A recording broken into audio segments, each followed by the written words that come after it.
大家好，我係 Kitty。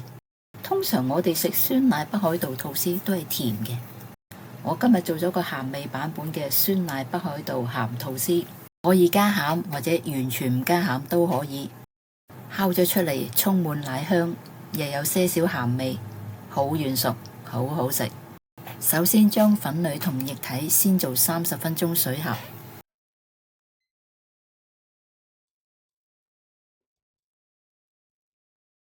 內高糖酵母5克，加10克鮮奶拌勻。太古黑糖22克，打至粗末。加入岩鹽9.5克，無鹽黃油22克。先低速後中高速打至有薄膜。麵團出缸溫度最理想低於26度攝氏度。麵團因為高水分，所以係比較黏手。酸乳酪本身含有大量水分，帶有酸性，可以軟化麵筋，減少啲，可以直接改善黏手嘅問題。建議直接從酸乳酪由148克減少至130克。發酵嘅時間，我哋準備餡料。我加咗核桃、蜜餞橙皮，你亦都可以加入你自己喜歡嘅餡料。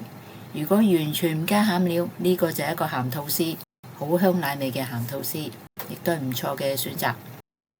基礎發酵完成，分6份。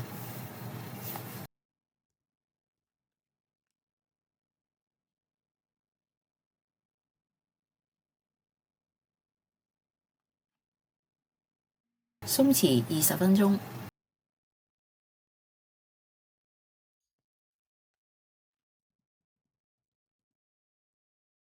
吐司用咗2次乾捲法。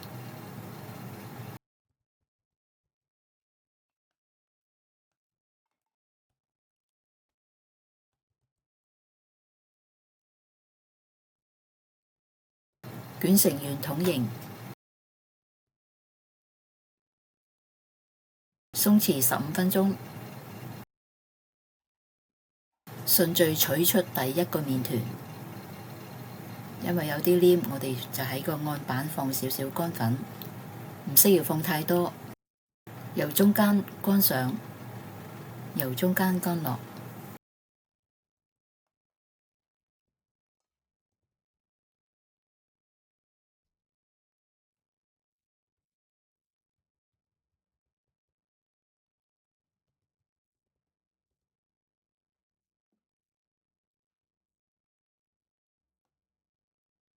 加入自己喜歡嘅餡料，我呢度用咗蜜餞橙皮同埋核桃，由上向下捲，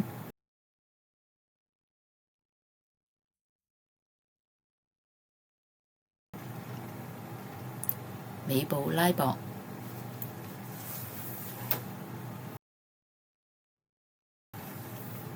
放入吐司模。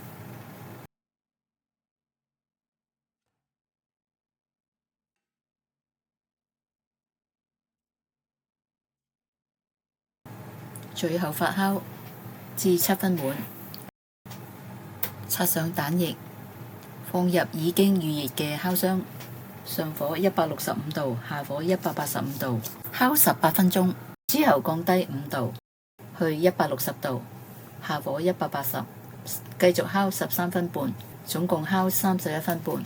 出爐震模，攞出個吐司，攤涼少少就可以切片嚟食，好軟啊！重複多一次，如果想個麵團更加好操作，可以直接將酸奶減少18克。希望你鍾意今日呢個視頻介紹。我係 Kitty，下次再見。